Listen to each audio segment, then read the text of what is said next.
de Jane Austen, Orgulho e Preconceito, capítulo 47, parte 2. Durante a tarde, as duas mais velhas conseguiram ficar meia hora sozinhas e Elizabeth imediatamente aproveitou a oportunidade para pedir a Jane que lhe contasse todos os pormenores do sucedido. Jane estava igualmente ansiosa por conversar com a irmã sobre o assunto. Começaram por lamentar as terríveis consequências daquele fato. Consequências essas que Elizabeth considerava extremamente graves. Jane não podia afirmar que os prognósticos de sua irmã fossem de todo impossíveis. Em seguida, Elizabeth prosseguiu no assunto, dizendo: "Conta-me tudo que ainda não sei. Dá-me outros detalhes. Que diz o Coronel Foster? Desconfiaram alguma coisa antes da fuga, de certo? Eles terão visto os dois frequentemente juntos." O Coronel Foster, de fato, confessou que muitas vezes desconfiara de que havia algo, especialmente da parte de Lydia, mas que nunca nada se passou que lhe inspirasse alarme. Tenho muita pena dele. Mostrou-se extremamente bom e atencioso. Desde logo resolveu vir até cá para nos comunicar as suas preocupações, mesmo antes de saber que eles não tinham ido para a Escócia. Os rumores que começaram a circular apressaram sua partida. E Danny estava convencido de que Wickham não pretendia casar? Sabia que eles planejavam fugir? O Coronel Foster falou com Danny pessoalmente? Falou, mas ao ser interrogado pelo coronel, Danny negou saber alguma coisa a respeito do plano deles. Não quis dar sua verdadeira opinião e não tornou a repetir que estava convencido de que eles não se casariam. Por tudo isso, alimento uma certa esperança de que ele não tenha medido as palavras que anteriormente proferira. E, até o Coronel Foster chegar, nenhuma de vocês suspeitou que eles não tivessem realmente casados? Como é que tal ideia poderia nos passar pela cabeça? Eu senti-me um pouco temerosa quanto à felicidade de minha irmã com aquele casamento, pois sabia que o comportamento dele nem sempre fora dos melhores. Papai e mamãe nada sabiam a respeito dos antecedentes do rapaz e sentiam apenas que aquele casamento era imprudente. Kitty, então, confessou triunfante que sabia mais do que nós, pois Lydia, em sua última carta, deixara entrever as suas intenções. Deu a entender que há muitas semanas que ela já sabia que os dois estavam apaixonados. Mas sabia disso antes de eles partirem para Brighton? Não, creio que não.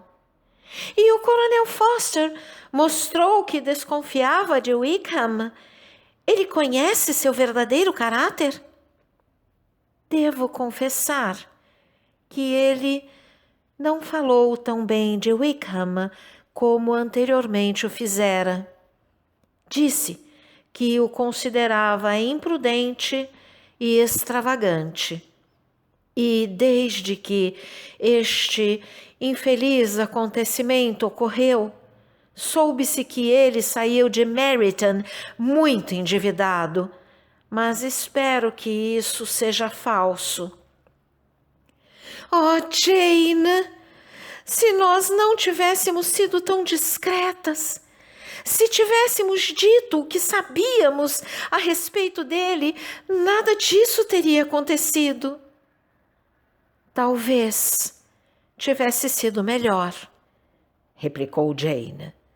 Mas não me parecia justo denunciar os erros passados de uma pessoa sem saber quais os seus sentimentos naquele momento.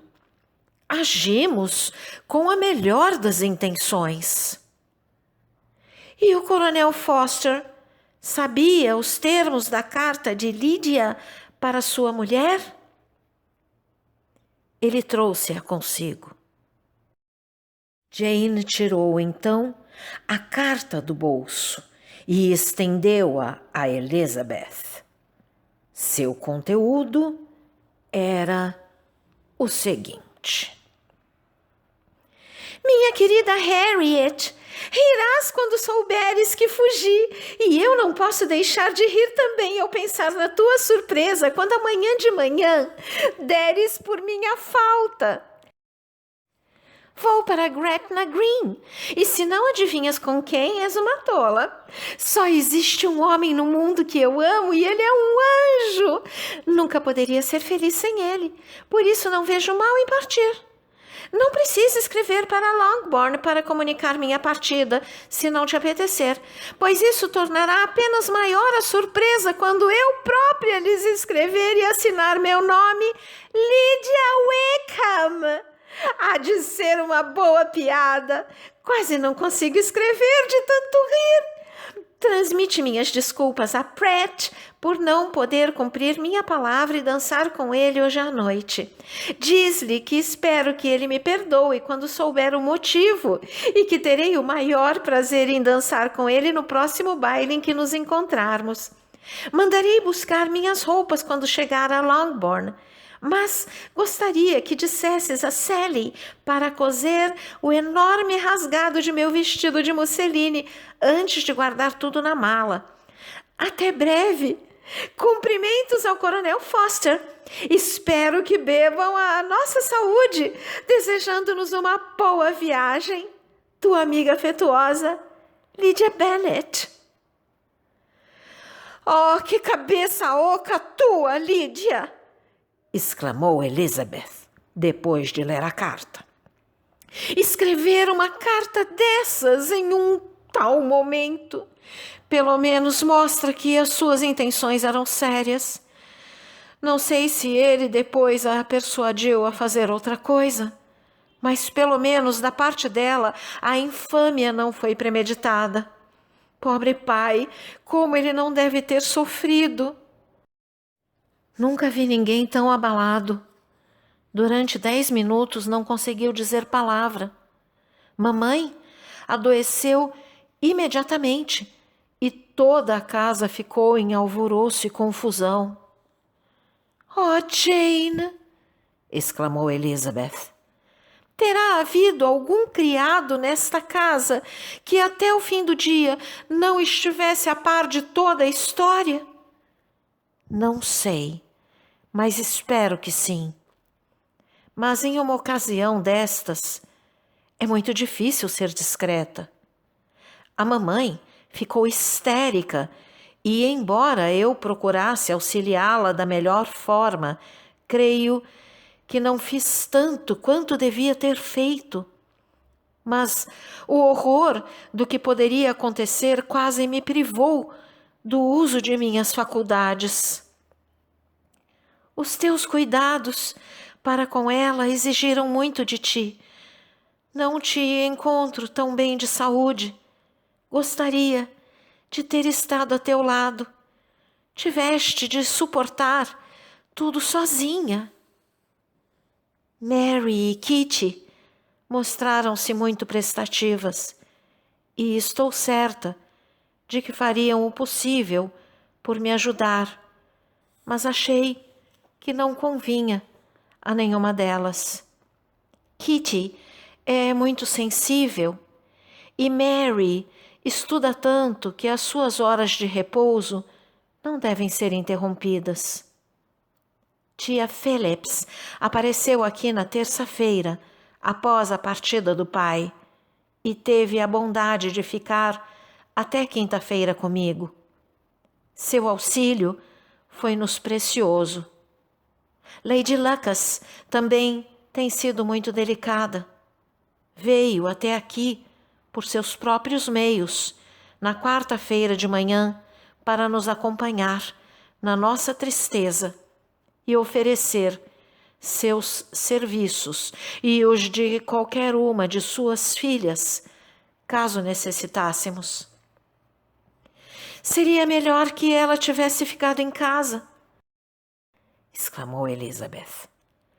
Talvez a intenção fosse boa, mas em uma situação como esta, deve-se procurar os vizinhos o menos possível. Qualquer auxílio é impossível. As condolências são insuportáveis. Que elas triunfem sobre nós à distância e se deem por satisfeitas. Elizabeth quis saber então quais os planos do pai para descobrir o paradeiro de Lídia.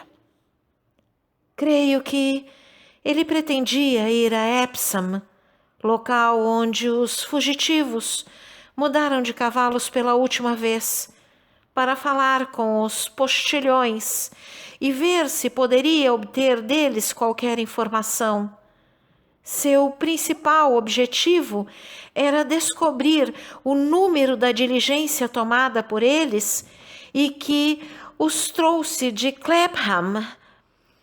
Ela acabara de chegar de Londres e é possível que alguém tenha reparado neles, pelo menos o passageiro que lá vinha e que foi depositado antes de os outros subirem. Ele ia tentar descobrir esse passageiro e saber qual o posto e o número do coche. Não sei se papai tem outros projetos em mente. Ele estava com tanta pressa de partir, tão inquieto e deprimido, que foi com grande dificuldade que lhe consegui extrair o que acabo de te dizer. Se você gostou desse áudio, deixe seu like, compartilhe, deixe também seu comentário e se inscreva no canal, ativando o sininho para ser avisado dos próximos vídeos. Um grande abraço e até a próxima!